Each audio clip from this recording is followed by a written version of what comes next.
I know that I'm late to the party, but anyways, I'm here. Hey there everyone, Hitesh here, back again with another video. And in this video, we're going to talk about the latest features that are hopefully going to be available in the latest JavaScript, also known as JavaScript version 2021, or aka named as ES12. I know that JavaScript is much more popular with the name of ES6 or not ES6, but there has been a lot of versions being available to us. And we have been using a lot of those bleeding edge features if you have been writing code in Node, any particular version, or any frameworks like React, Vue, Angular, and a bunch of other things as well. So in this video, I will walk you through that what are the new features which are in the final stage of proposals, what are the different stages of proposal where the new feature is being introduced, and where you can read more docs about it, which is the most important part of it. But even if though you don't want to read docs or anything, don't worry, I'll keep you updated on all of these new features that are coming up in any frameworks that I can keep an eye on. So make sure you hit that subscribe button because I'm going to keep on bringing such awesome videos.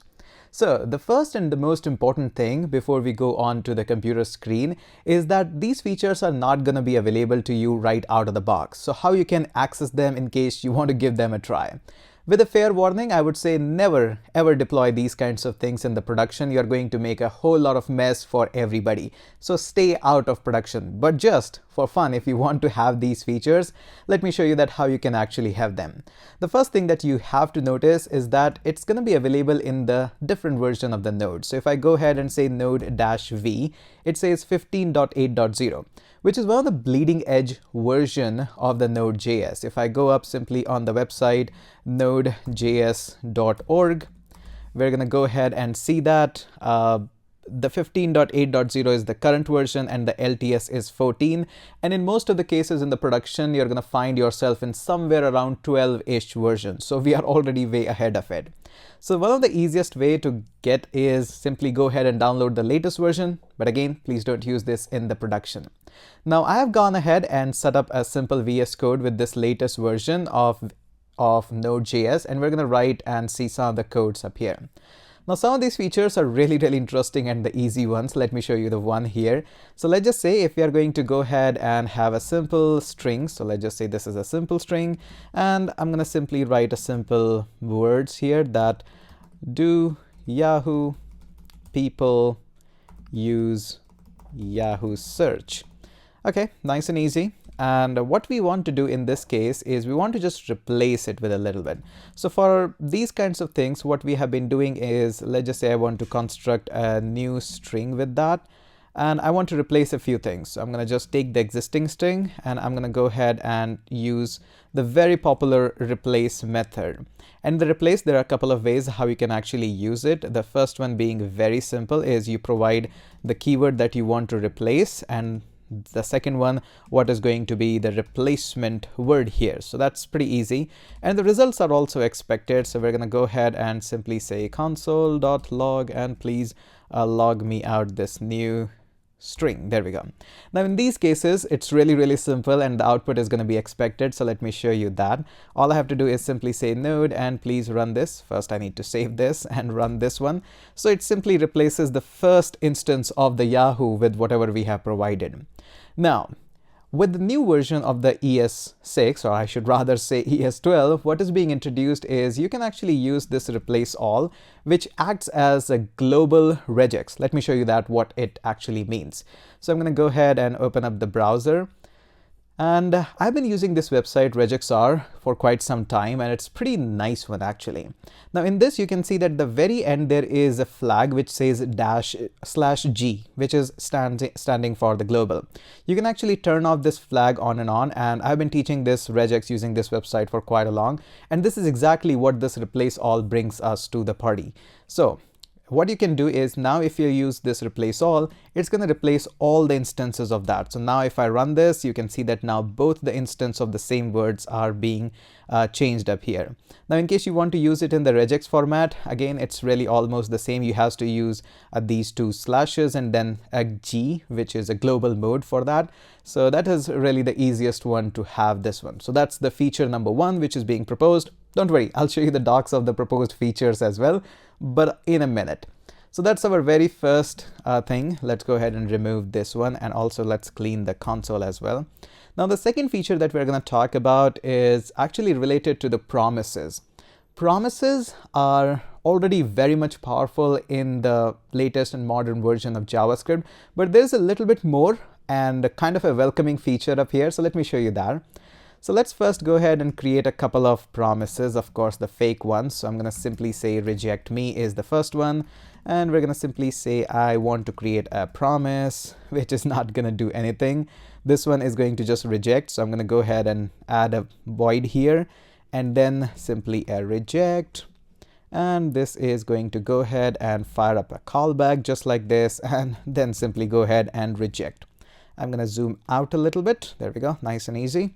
And then here, I'm going to simply say that there was a URL being saved and this was a path issues or something like that. There was some reason for this rejection.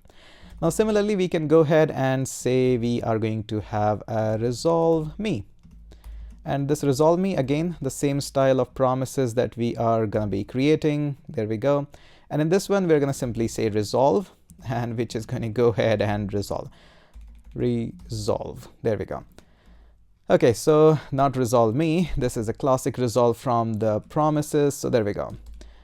And I need to work out a little bit on the typos. There we go. Okay, so as I told you, these are very, very fictitious. I know they are not making sense, but for understanding what new feature is being introduced to us, they are much more easier example. So moving on, let's just say you go ahead and say that I want to throw up a promises. And previously what we have is this race and promise.all and all of these things. I'm going to show you them in a minute. But first one, we're going to go ahead and work on with this new release of any. What it takes an array of all the promises or rejections that you want to hit and give it a try. And then you can go ahead and simply say then, and you can just simply say dot catch. There we go, nice and easy. And what do you want to do in the then? I don't want to do anything apart from printing the console log. So I'm going to go ahead and say console.log, and I'm going to say handle resolve. This one is going to receive an error. So we're going to simply say console.log, and this one is going to say rejected. Nothing much. Now, the most important thing about this any, and notice, very importantly, notice here that the order in which I'm presenting these reject me and resolve me. So we're going to go ahead and say first I'm going to use reject me, then I'm going to use resolve me, and then again I'm going to be using reject me. There we go. So I've passed on 3 instances in this list. Let's see what's going to be the result of this. Okay, that's going to be a surprising one. Notice here it says handle, and that's nice. Handle resolve. One more try. There we go. Handle resolve. So although the first promise was rejected, the second one was resolved, which is obvious, and the third one is rejected. But still, we have got that, hey, our promises were resolved properly, and we can actually go ahead and start working on it. I think this was missing out, and I kind of needed that in a couple of projects that I worked on with. Now, another alternative that might be coming to your mind is promise.race, which is also kind of a very usable, very heavily used feature actually. And in this one, we can see that all is rejected. So previously, race was actually designed that if any one of the promises get reject, we always used to get a reject. But in this case, now that we have this any, it means if any of the promise is being successfully handled, we can keep on working on that and we are not going to see that error. So I think that's a welcome feature in this particular version of the ES12. Okay, moving on. Now let me take you a couple of more features and as well as reading of the documentation as well. Now the next feature is actually really hard to show you in the code examples, because in order to understand that, I have to create a very elaborate and big kind of a project to show you that how the client-side rendering can be enhanced and performance can be improved, but I'm going to show you the docs of it. So let's go ahead and move on to this. This is actually TC39, which is official GitHub repository for ECMA International Technical Committee, which actually takes all the proposals about what new features should be introduced. And there is a stage in which proposals have to go through, and let me walk you through as well. It's much more easier to actually see this one. So we're going to see that. So these are the proposals, so inactive proposals. Then we have got stage 0, stage 1, active proposal, finished proposal. And again, the fun ones, if you really want to have, is this active proposal. So you can see up here that how many proposals are there, and so much of the fun features have the potential to actually reach up here. But not all of them makes their standards and the coding practice. There's a lot that goes on with the senior developers here, but there's a lot to learn here. But we're going to go ahead and move on into the finished proposals rather than active proposal. So we're going to go up here, and as you can see all the list here and all the things which are going through. Optional chaining is one of my favorite one among these features that rolled out. And notice here on the 2021 side, there has been this inclusion of replaceAll, which we have already seen, Promise.any, which we have already seen. Couple of them we are going to work in a minute, and this weak reference. This weak reference is actually a very nice feature. It works on the garbage collection and a whole bunch of things. So you can work on this. So basically what it does, sometimes this garbage collection collects the memory of the objects which are not referenced anymore. But sometimes putting up these things into the cache can enhance the performance of the application, especially on the client side. I know this is a very vague thing, so I recommend you to actually read this entire documentation. I'll link that in the description section below. But this is a little bit on the advance and probably will require a dedicated video to actually create an application and show you all of that, because there is a garbage collection thing here. Garbage collection don't have a guarantee that the code I'm writing here is going to perform exactly same which is intended. Sometimes it behaves a little bit odd. That's why it automatically runs the garbage collection. But in case you want to read a little bit more in depth of it, there are nice examples being given up, and you can go ahead and read them up. So moving on.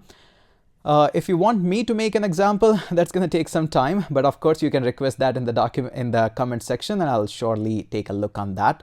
So this is the basic one. Now moving on. The second one is the logical assignment operator.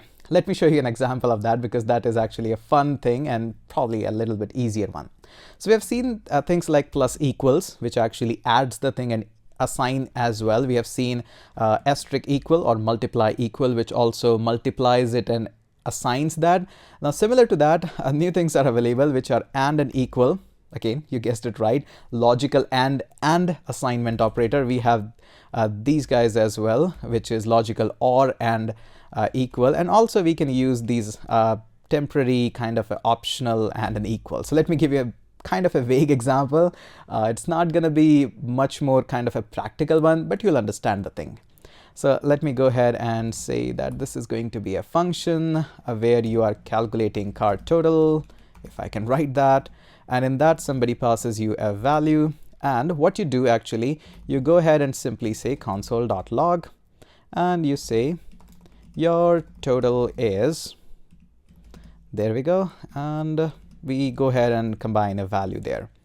Okay, nice and easy. And after that, somebody calls this cart total just like that, but somebody also calls a cart total with a value being provided, let's just say 30. Now what's going to happen in the first case, since we haven't provided any value, what we can do here is we can go ahead and say that if the value is not there, then you can go ahead and optionally assign a 0 onto that. This is not really a practical example, but yeah, it is up here. And we can see that the first time the value is 0 and the second time the value is 30. Again, let me show you that this is not really a kind of a place where I would use it, because here actually I can go ahead and simply say 0. So if no value is being provided to me, I can just go ahead and use this method. But again, I had to come up with something to show you an example, and this is what we got best up here. Okay, so moving on. Apart from this, let me see again what else is remaining. Numeric separator. That's a nice one actually. Numeric separator is something which is being adopted by a lot of languages now, because so far we have been doing so much in the front end to display these numbers kind of in a clean way. But for ourselves, in the code part, we are not doing anything to actually see these numbers in a clean way. So what you can do is you can go ahead and now say that number, if it is 100,000, it's not looking really clean. So you can go ahead and add an underscore to make it more readable. And these underscores are going to be not going to be making any problem. So I can go ahead and say console.log, and I can just go ahead and say num, save that, and Again, let's go ahead and run this, and you can see that it doesn't affect the number as well. So these are few of the features which are available directly in the ES 12, or also known as ES version 2021. And again, my recommendation is please go ahead, read more docs about it, especially this weak reference. In case you are already somebody who work in the production and deliver a lot of application, this can be something that you should keep an eye, but again, I don't recommend anything out of it to be used in the production, at least not for this year. And when the things will be up, I will definitely go ahead and inform you up on this channel. So that's why I'm saying go ahead and hit that subscribe button. Okay, so if you have any doubts or any problems or anything to add in this video, go ahead, let me know in the comment section, and I would love to see your feedback as well as things what should I make next up here. Let's go ahead and see that in the discussion section. Again, regular stuff on the YouTube, like hit that subscribe, hit that like, share the video, you know the drill. And we are going to go ahead and catch up in the next video. I hope the rain don't come in November, 'cause the summer went way too fast. I'm trying real hard to remember